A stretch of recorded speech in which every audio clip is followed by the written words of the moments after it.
Good morning, everybody. It is my great pleasure to be here today in Moscow, a country where we've launched our service quite recently, actually, and to share with you the positive impacts of our activity and to show how a sharing economy at large and also the activity we do, which is ride-sharing, long-distance ride-sharing, has positive impacts on many, many aspects.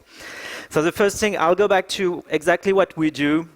So we are a people-powered travel solution, meaning people helping each other. We have drivers who have empty seats in their cars. They are offering the seats for sharing the cost with passengers going the same way. So they are not only sharing costs, they're also having fun in the car. And also it has positive impacts on the environments, as we will see. So basically what Bla-Bla-Car is, it's a combination of a travel search engine and a community, a trusted community that provides a service to each other. So, of course, we're available on all mobile phones and on the web. We started on the web, and of course, now, like, everything is happening on mobile. The activity itself is just sharing costs. So, like, for example, when you see drivers alone spending a lot of money, then not only it costs them a lot of money, but also, as you can see from this picture, it can get boring. And so, thanks to the fact that they're able to share, they're able to share the cost and also have nice discussions, and it makes the trip more enjoyable. We have a lot of people who join actually for the savings, and they stay because it's so much better to not travel alone when you do long distances, so they enjoy traveling that way. So you divide the price, of course, by the number of people you have in the car. So those prices are really, really low compared to any other alternative, because actually it's based on cost sharing. So you divide the cost by the number of people you have. So why is it important and why is it picking up that much? Actually, we've made some calculations. So I took an example of one country because it's easier to make a calculation. If you take one country and one cost that you have per car. So if you account for everything in the cost of owning and maintaining a car per year, so you count for the gas, the tolls when you have some, the depreciation of the vehicle, which is actually huge because you buy your car like for 20K and you sell it for 10K, so you've lost a few K a year. If you account for insurance, repairs, parking fees, sometimes speed tickets, then the total bill per year is 5,000 to 6,000 euros per car in France and in most European cities, and then you can calculate, but it's roughly in the range of a few thousand euros per year. Then you multiply that by the number of cars. In France, there are 38 million cars. If you do 5,000 euros times 38 million cars, you're at 200 billion euros per year, which is 10% of France's GDP. So it means we are spending 10% of the GDP to actually maintain, own, and run the cars in France. And then you do the other calculation about the usage. So, you know, cars are stopped a lot of the time, and a lot is like really a lot, because the statistics show that 96% of the time cars are stopped. Then you're left with 4%, and 0.5% is spent in traffic jams. 0.8% is spent looking for a place to park. And then you're left with 2.7% of the time driving from point A to point B, which is what the car was meant for. And then when it runs 3 times out of 4, you only have one driver on board. So we're using 1/4 of 2.7% of a resource that's costing us 10% of the GDP. That's why there is so much optimization to go and grab. And that's why as soon as we bring a new solution to actually share this resource, we scratch the surface, and then we see amazing results. So if you do that worldwide, it's almost 3,000 billion euros per year, which are spent in maintaining the cars, and we're using them about 1% of what we could. So it goes back to the previous talk where we saw like all the optimization that we can do in cities. So, but now how this new way of actually sharing cars has a positive impact on many things. So we've made again, so we like the concepts, but we like data more. So we went and did a lot of surveys to know exactly what it is and what are the impacts of our activity. So it has positive impacts on environment, social behavior, and world trust. And so for environment, the idea is that we counted the amount of energy that it saves. So first, the rationale behind it, of course, is that we have more people per car, so we have less cars than if everybody was traveling with car or with other means of solution. Since the seats are empty, it's better to have people in it than to have nobody. So the ratio is that in the cars and Bla-Bla-Car, you have 2.8 people per car, compared to 1.7 in average on long distance rides. So the distances we do basically are in between 200 and 400 kilometers mainly. In Russia, it's more, the average is more 400 kilometers. And in other countries, it may be 300 kilometers. So it's really long distance city to city where people share their rides. And then if you amount the total of energy that is saved, we calculated that in less than 2 years, actually, Bla-Bla-Car has saved enough energy to light St. Petersburg for a full year, which is quite a lot of energy. And this is only the beginning, because you will see later on we have some curves about how the movement is picking up, and you'll see that the amount of energy we can save is tremendous. Then it has positive impacts on social behaviors. So we did lots of surveys. So we conducted a survey with 14,000 people answering. So just on the growth of the community, now Bla-Bla-Car has more than 20 million members. As you can see, the project really started in 2005, 2006. So we spared you like the thickness of the line, the time we find the product market fit, you know, this startup phase that entrepreneurs love so much. And then we found the product market fit, and then we were able to grow the activity because there was some traction, because we had a business model, and when we were able to expand the activity. So now it's growing super fast, and it's more than 20 million members. We're in 19 countries. This year only, we've opened in 7 new countries. We had opened the service in Russia last year, and it's picking up super well in Russia as well. Russia is a huge country, so like the distances as well are huge. And then if we go back to the impacts, so we did a survey with 14,000 respondents in more than 10 countries to have like a real impact of what it is. And so we had this feedback from everybody that 61% of the people say ride sharing represents actually something which is really social and friendly. So for them, it's a better way to travel because they're able to actually discuss and have fun along the way. We had some feedbacks about the fact that they remain fully awake. So it's a good thing, because for safety, it's better to be fully awake than to be asleep. You know that half of the accidents that happen on the highways happen because people fall asleep. So if you are able to keep people awake, then you reduce the number of accidents.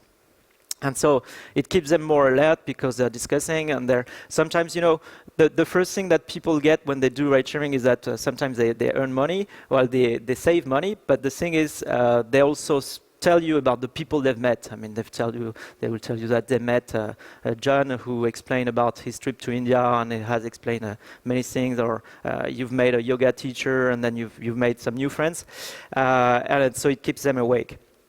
And then the next thing is that they carefully respect the rules because there is a rating system. And I'll come back to that right after, because the rating system and the trust that we are building in the community is front and central in the fact that the community is growing with lots of people sharing and being able to trust each other. And so since you know that you are rated at the end of the ride, you respect the rules better, because if you get a bad rating, it means the next time it will be harder for you to have passengers. So it creates a good behavior, a positive behavior as well.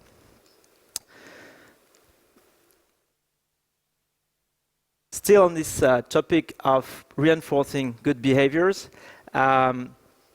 the way people drive is really influenced by the fact that their ratings will be something they will carry with them in the future. And so it encourages them to have a safer way of driving as well. And all those statistics, which are super high numbers, show that actually the simple fact that there is a community of people sharing and trusting each other brings much better behaviors, because you know that what you do today has an impact for tomorrow, which means you will behave accordingly to better social standards.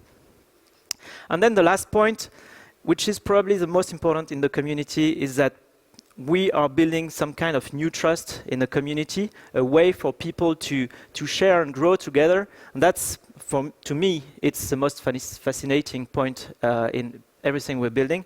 So again, we have concepts. So we've been able to build trust over the years based on the feedbacks that people were giving us. They were helping us shaping the product so that they feel more comfortable. So they wanted more information. They wanted us to check some other things.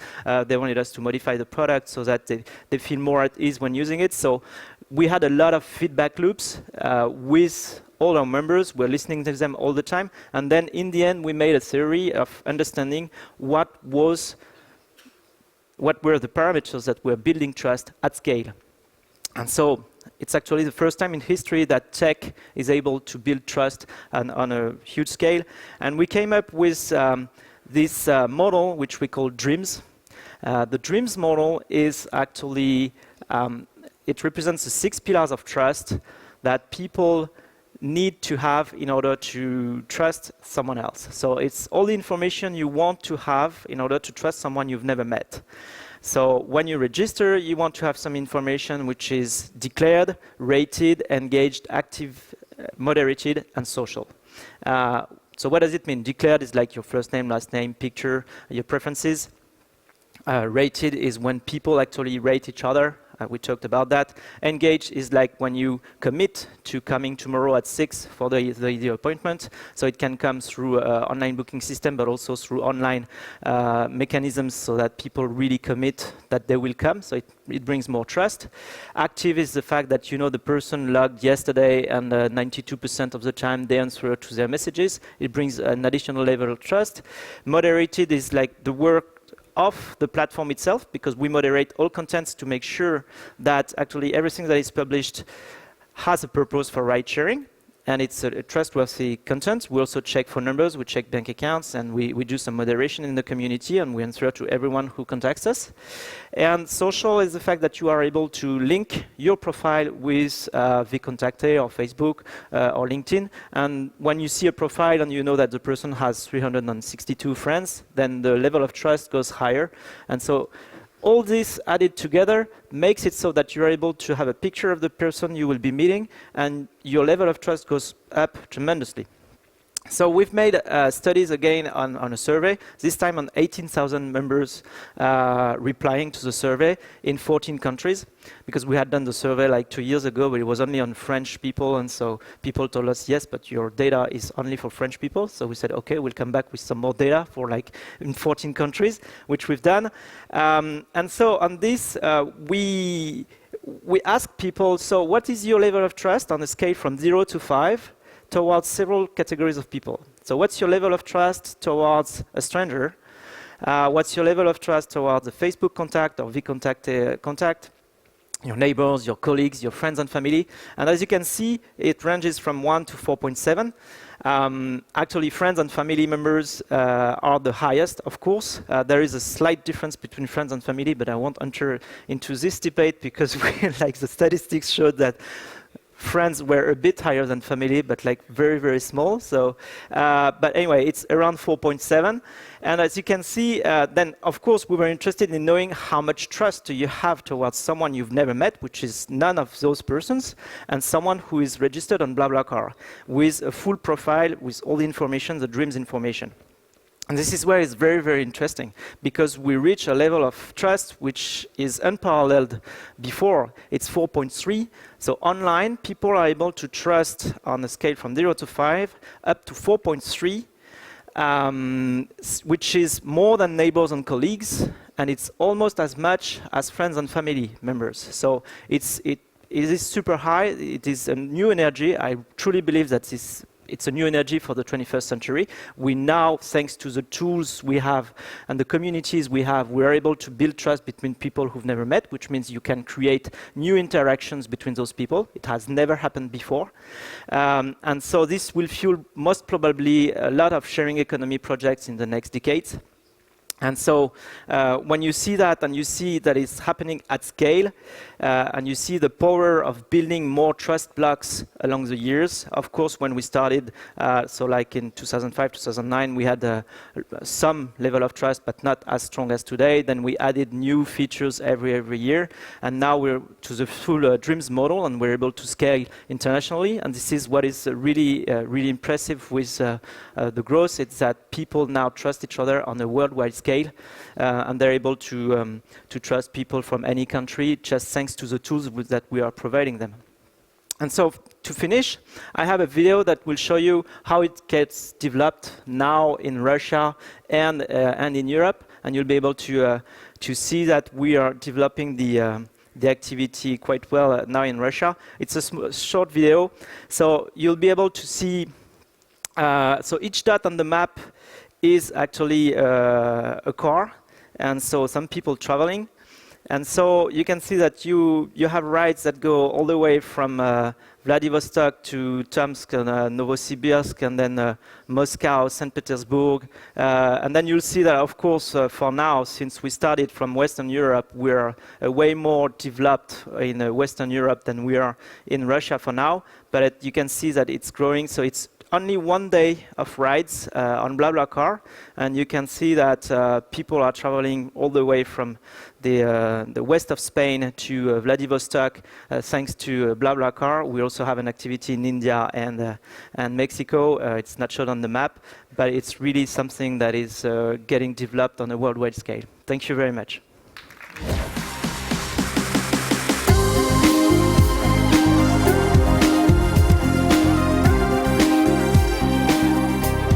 Thank you very much, Frederick. This was very interesting.